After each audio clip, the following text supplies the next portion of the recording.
Autism, toxins, and epigenetics. How do these things fit together, and what difference does it make? All things and more on today's live stream. Welcome to the show.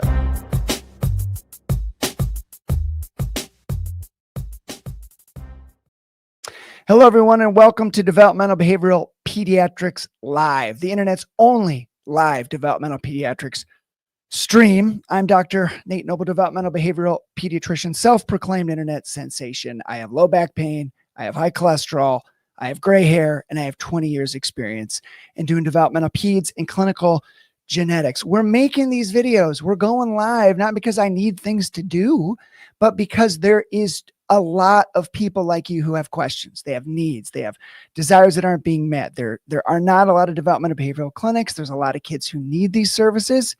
And at the end of the day, there are not a lot of options to get the right information to the right people. So what do? We increase our digital footprint. We do our very best. And we provide you with YouTube videos in hopes of giving you value. As always, put your comments and chats in the stream. If you are watching this live, put them in and they'll pop up on the screen. So if they're nasty, we're going to talk about it because a lot of them are. And if they're watching on the upload, just put them in the comments and I'll see them and I'll do my best to get back to you. And of course, if this is useful in any way, shape, or form, like and subscribe so that the algorithm can get this to people who need to know the truth about a lot of stuff. All right, that's enough of the business. Let's get to work on talking about what we're here to talk about. Autism, toxins, and epigenetics. Why does this matter? Like, why does this matter? If you're not sure this video is for you, let me just give you a quick overview of what we're talking about. Here's our list of things we're going to talk about. So that way, if this isn't for you, we'll see you later. Okay. RFK Jr. All right. I'm going to talk to you about RFK Jr. and where a lot of these comments come from. It's not an attack. It's not a critique. It's a narrative. It's offering clarity. Okay. But we're going to talk about RFK Jr. We're going to talk about autism prevalence. All right. I want to talk to you about that. I want to talk to you about autism prevalence. Okay. Because that's important. I want to talk to you about the nature of the spectrum. And a lot of you watching this, even though I have 20 years of doing this, you know more than I do. So I don't mean to be offensive, but we're just going to talk about it in broad strokes. We're going to talk about the genetics of autism, epigenetics, and how epigenetics fits into all this. We're going to talk about toxins, and we're going to talk about what you can do, right? Because what's the point? You watch a YouTube video and I give you some information and blah, blah, blah, blah, blah. But at the end of the day, I'm in the business of helping people. I want you to walk away from this video knowing what to do or at least giving you some resources on things that you can do next that might be really helpful. Okay. So let's get started with our man, RFK Jr. Okay. And again, the nature of this video is not meant to be political. I have no interest in that in any way, shape, or form. I'm merely providing a narrative and a context as somebody who deals with, treats, works with, partners with individuals on the spectrum every day, all day for the last 20 years. I think there's some nuances and some clarity that I want to provide you that I hope is beneficial. So the reason that this is an issue is because RFK made some statements maybe a month ago about environment and toxins and clarity and all the things. And so what I do in order to prepare for these videos and in general in the clinic is I take people's questions that come up. They come up in the clinic. The things that we talk about in these videos are things that people are asking me. But I can't make a video because 4 people in my clinic maybe want to know something. So I go to Google Trends and I say, hey, Google Trends. Hey, Google Trends and all the robots over there. What do people want to know about autism right now on the internet? And here's what they're searching for: RFK Jr., autism, environmental toxins, and registries. And we're talking about most of those things today. I'm not touching on registries, really. That may be a separate video, but the bulk of the things people are looking for, we're trying to offer today. So RFK comes out with a statement, and essentially it's this. The statement is that there are a lot of different factors that are contributing to the increased prevalence of an autism spectrum disorder. And that is an important conversation to have. That's an important conversation to have. Okay. But in that statement, it was alluded to that a major cause of autism is exposure to environmental toxins. And while I'm not here to debate that I think that remains to be seen in terms of research, but certainly there are smarter people than me working on it right now. But as you can guess, that stirs up a lot of stress. So you're with your loved one and you're at, you know what you are? You're at a lavender patch. You love lavender patches. They're the best. And you go there and you're like, well, but we might get pregnant, or I might be pregnant, or we're thinking about getting pregnant, or I thought about a baby one time. And so I don't want to get exposed to any environmental toxins. So, it's a concerning thing when we're told that environmental toxins are a major cause that increase the risk of an autism spectrum disorder. And it creates a level of hysteria. People are going to be walking around with these giant masks on, right? So it's raised the topic, an important topic, to the forefront of this discussion, and we need to have it. So now let's talk a little bit about why RFK and the administration may allude to these things in any way, shape, or form. Like why now? Why are we talking about this right now? Like, why are toxins an issue now? Well, let's talk about it. Here's why. In the year 2000, the prevalence of autism was roughly 1 in 150. Okay, so I'm just starting medical school. I'm going through some stuff, and it's 1 in 150, right? And then I get through residency, and then I keep going through my training. And then in 2020, it's 1 in 36. Okay, now big change, but we're not done, right? The story continues. In the year 2025, in our current cultural moment, it is estimated that autism is now 1 in 31 children. 1 in 31. So we might agree, we might disagree with this narrative about environmental toxins. We might be nervous, we might be scared, we have sleepless nights. But at the end of the day, the data would suggest that this is a conversation that we need to have and continue to have, because if there are levers that we can pull that could mitigate risk, that could change the discussion, that could eliminate the predisposition to developing an autism spectrum disorder, that's a conversation that we need to have. But let me offer a quick moment of clarity, because I'm familiar enough with the internet to know that when I talk about autism in general, I understand that this is not a disease to be cured. Okay, it's a situation, it's a condition that's to be understood. I understand that, and I want to be very clear with this. Is this okay? Hold on. What is this? John is asking me a question. Is this a worldly data ratio or just in the USA? John, that's a great question, and my understanding is it's primarily in the United States. So I'm sorry if I should have clarified that. And if somebody knows different about that and there's more world data to allude to, please let me know in the chat and we'll talk about it. It's a great question, John, and thanks for asking. But 1 in 31 that's a lot of kids, right? And so when you think about the number of individuals who would specialize in the care of individuals with an autism spectrum disorder, that it puts the system at a significant strain, because there's a lot of individuals who need support and evaluation. So, okay, let's recap. So we've talked about RFK, we've talked about autism prevalence. Now we're going to talk about the spectrum. And as I've just alluded to earlier, it's a spectrum. There's a number of different individuals with different skill sets, different strengths, different weaknesses, people that are astronomically better than me at almost everything, and people who are really have got some developmental hurdles and they're working through it. And so while it's not a one size fits all condition or description, it's also not a one size fits all perception. So there are people who have children on the spectrum who very much see this as a struggle and something they would like to see improved. There are people on the spectrum who are offended by the fact that it's a struggle or that it's a problem for people. And so I just want to again acknowledge that it's not a one size fits all discussion, and there's not one narrative that dominates. So that's my preclaimer. That's my disclaimer rather, for all the comments that I'm going to get that when people are mad at me. Okay. So as I've said, autism is a spectrum. It's a multitude of different things, but we do know that it is certainly not a one size fits all, right? We can't just say because you have strengths and weaknesses in certain areas that all individuals are the same. If you've met one individual on the spectrum, you've met one individual, one. And I can say that with absolute certainty over the last 20 years. So many amazing, most of my best friends, most of my closest friends are kids that I've grown up. I've watched them grow up. And they're incredible human beings, just the best. But yet they're all different. They're all different. Okay.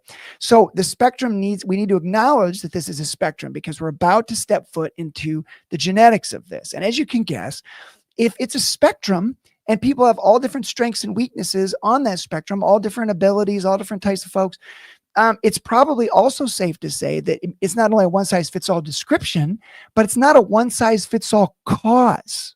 right? Doesn't that make sense? Let me explain this.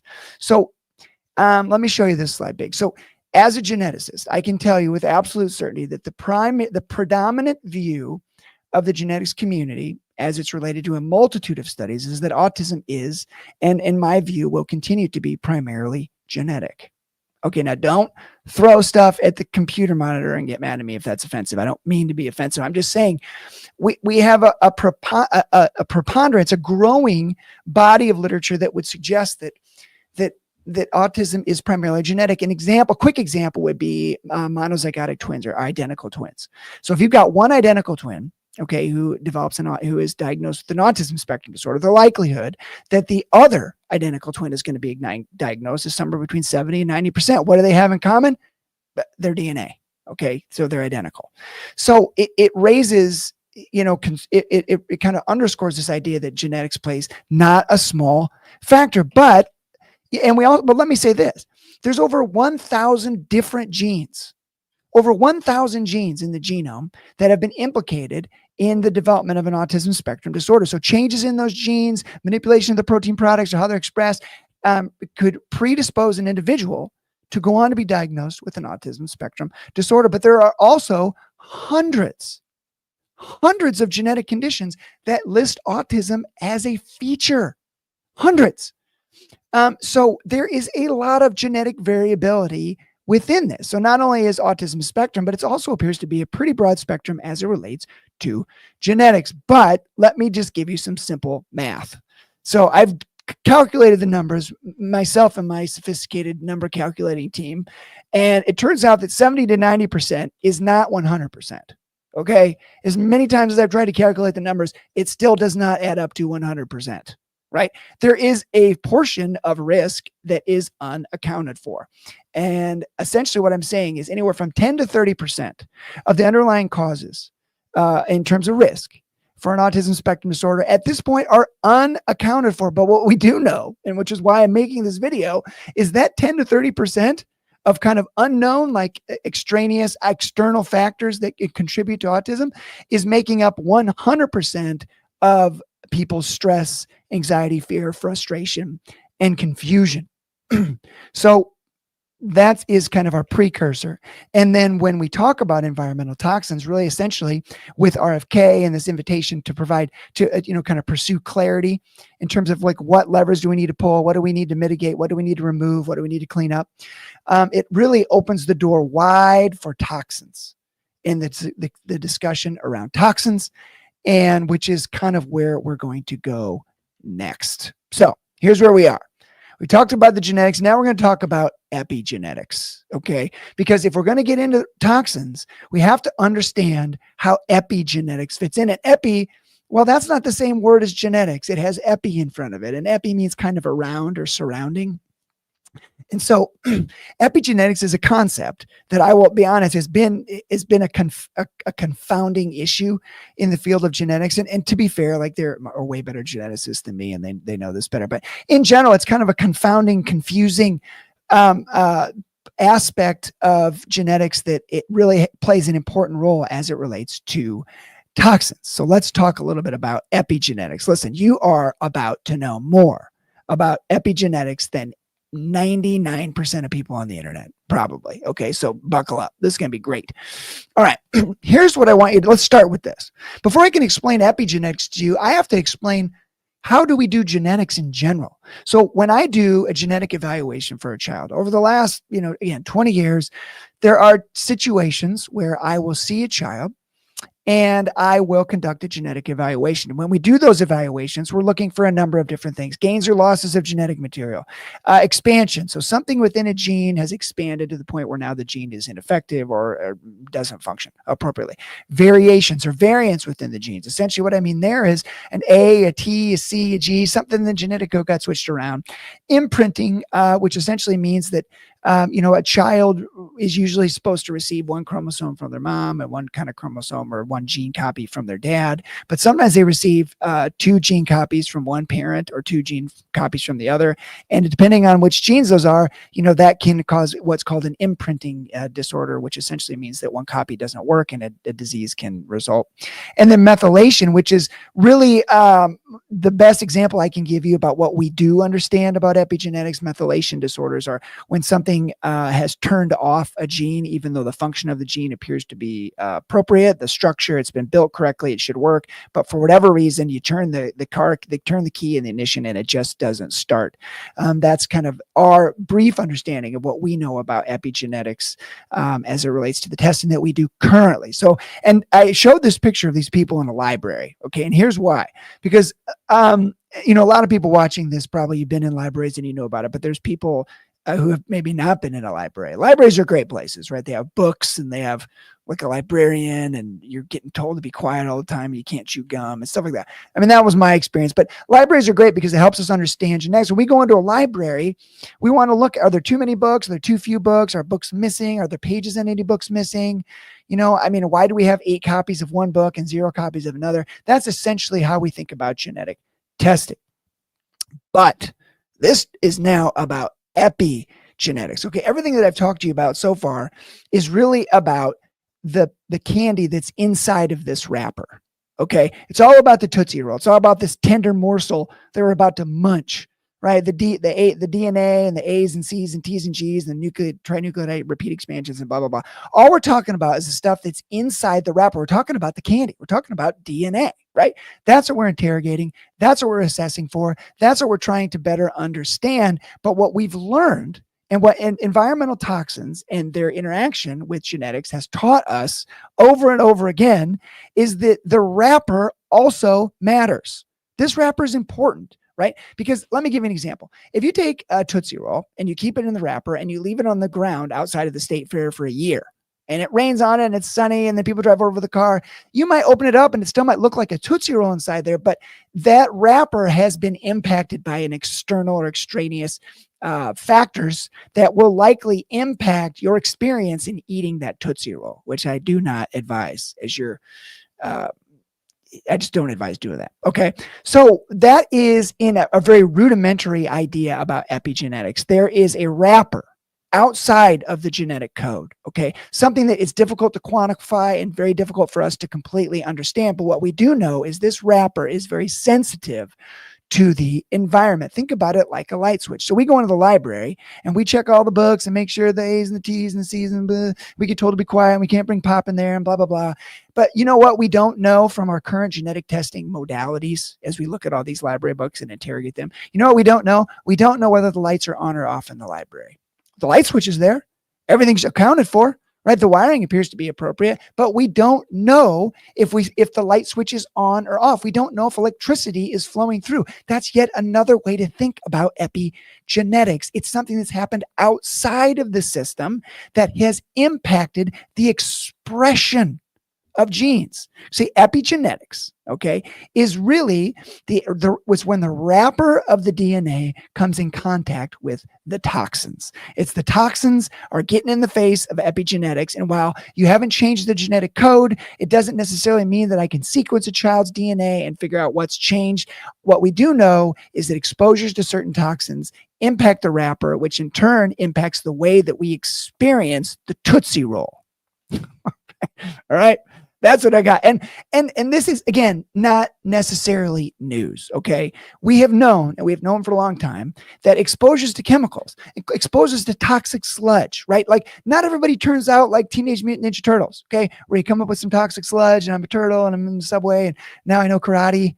My mentor's a rat. Like that was like, I'm summarizing every 80s cartoon, essentially, is what I'm doing here, right? But we've known for a long time that that's not how this works. Pesticides, pollutions, heavy metals, maternal malnutrition, all these things, when encountered in pregnancy, can impact the intrauterine environment, the in utero environment, okay? And it can put in place epigenetic changes that don't necessarily change the genetic code, but it changes the way the genes are expressed. And that in turn can predispose individuals to develop autism spectrum disorders. Make sense? Clear as mud. Clear as mud, they say to me. Here's one last metaphor before I move on, because I know I'm just pounding this. Listen, this is the same person. See her? Look at her. What a great person this is. Smiling. Look at all the different expressions. Same person, same code, different ways it's expressed, right? There is an external factor that turns things on, turns things off, expresses them in different ways that is impacted to some extent by environmental toxins. Now, am I trying to say that those environmental toxins are the major cause of autism? Well, I'll be honest with you.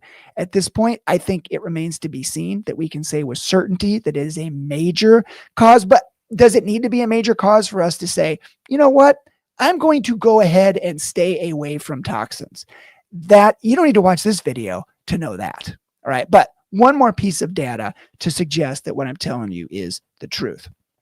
A recent study analyzed over 200 autism genes. So genes associated with the development of an autism spectrum disorder when they're manipulated or when the function of those genes has been impacted to some extent. And essentially what happened was they took those 200 genes and they exposed them to 10,000 different chemicals or toxins, right? So and essentially what they were doing is they were trying to figure out affinity. How much affinity or how much interaction do these genes have with various toxins or chemicals? And what they found was, well, unfortunately, a lot. There were thousands of interactions that occurred as a direct relationship between exposing these autism genes with chemicals. So yet again, on a kind of a more granular molecular level, proving the point that these genes are sensitive to the environment. Here's where we are. Here's where we are, friends. We're doing pretty good. If anything has been useful here, you want to hear more about these updates, like and subscribe, because we got new videos coming out all the time. Well, we kind of do. We're picking up steam. Now let's talk about toxins. All right, let's talk about it. That's where we are, and that's what we're doing. All right. So I'm going to give you a list. I'm going to give you a list of toxins, and you're smart people. There is no way I can give you a list of all the different potential toxins and their interactions and all the stuff. I'm just going to give you a broad, easy list, okay? And just talk really quickly about what the toxin is, where it's found, and what it could potentially do. Okay, that's it. All right, I'm going to make it big so you can see it. So let's start with lead and arsenic. Okay, you don't have to be a genius to know that those two things should not be something that you expose yourself to. All right, those things are not what we'll call developmental enhancers. All right. Lead and arsenic are no bueno. Okay. Lead and arsenic, they're in paints, they're in soil, they're in water, they're in food. And what do? Well, they impact the neurologic system. Now, have they been directly implicated in an autism spectrum disorder? Well, data remains to be seen in regards to how firm that connection is, but we know there's neurologic implications, but we can't say for certain that autism is a direct result. And you'll find that that statement I just made right there is common for most of these. Okay. So let's look at another one. Aluminum, cadmium, mercury. You find these things in air and soil and water and food. And we know that these are a little more specific. You know, these aren't just neurologic in their impact. These are neurotoxic. Okay. These are no boy. These are not good. Stay away from these at all costs. Okay. Of course, I'm telling you stuff you already know. How about phthalates? I had to Google phthalates. I had to Google how to say that because there's a P and an H there that throws me off. Phthalates. Like these are in plastics. These are plastics and personal care products. And again, you're going to see that a lot of the stuff that we use to drink from, and, you know, a lot of different things that we're exposed to on a daily basis. And, you know, let me just use this as an opportunity. A lot of things that you can't help but be exposed to. Like, I just want to be honest with you. You can't help but be exposed to these things. So please don't look at this list and say, I'm going to be even more afraid and fearful than I was before. If anything, I want you to know that, you know, the link between these toxins and autism is emerging but weak, I think, at this point. And that living in this world has a price of admission, right? There's UV rays and there's exhaust from cars and there's the toxic sludge runoff stuff. And it just is what it is. And I don't want you to hear this and say, well, I walked under a power line one time. I watched a movie with a guy who was smoking a cigarette. And so that's why my child has this or that.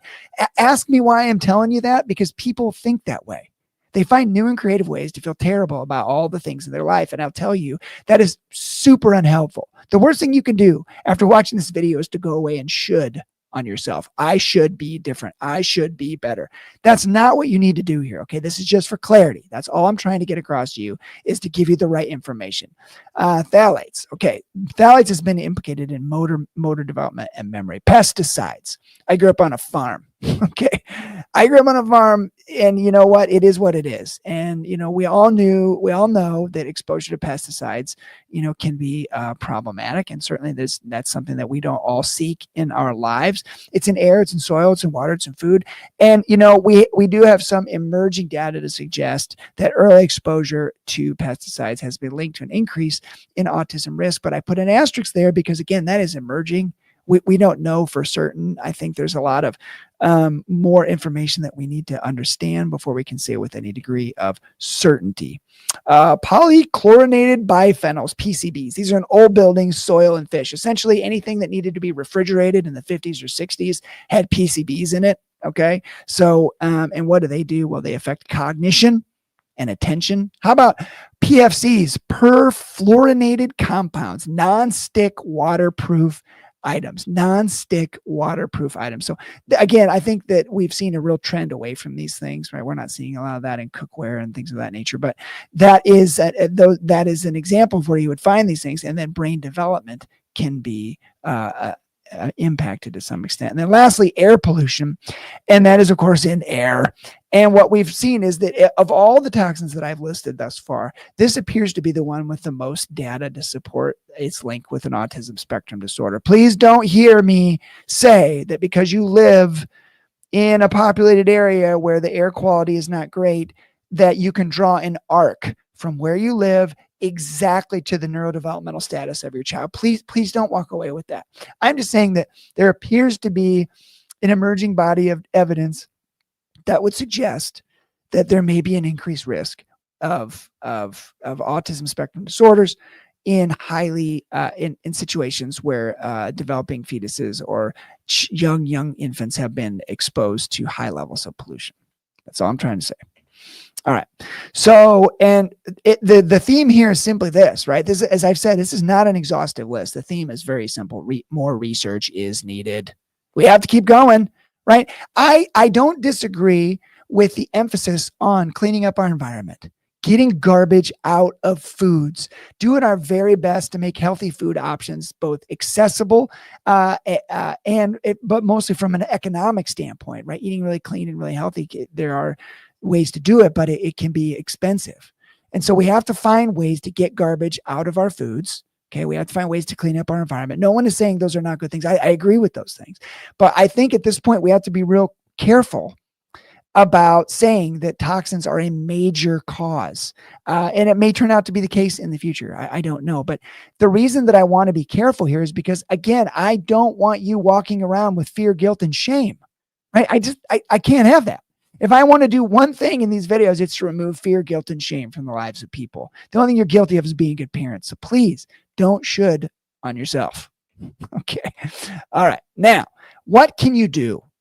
What can you do? Like, what can you do about these things? Well, I've made some videos on this in the past, and I will, oh no, it's this hand over here. I'll link them above. I'll put them up here in the replay about just the 5 different things that we typically recommend that are evidence-based best practice as it relates to providing resources, services, and care coordination for children with an autism spectrum disorder. And so I don't want to recap all of those for you, but there is additional videos available that you can go to and get that information. Also, we do make available, I'll put this in the link below. This is a PDF download that you can grab off the site that will just give you information on the 5 things that I just alluded to in a PDF format. So it's easy and you can grab it and you can forward it to your friends, and it's all good.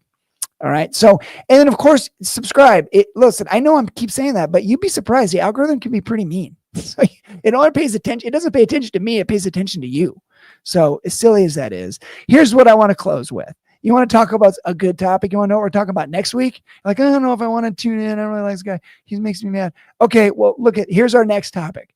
Pathological demand avoidance and you. Yep, PDA, and it's not the PDA you're thinking of. It's pathologic demand avoidance, how it relates to autism, and how are the ways that we should think about that as a diagnosis? How do we approach it? How do we think about it? And what do we do? That is the primary goal of our time today. Thank you for your time, energy, and attention, and I look forward to seeing you in the next video.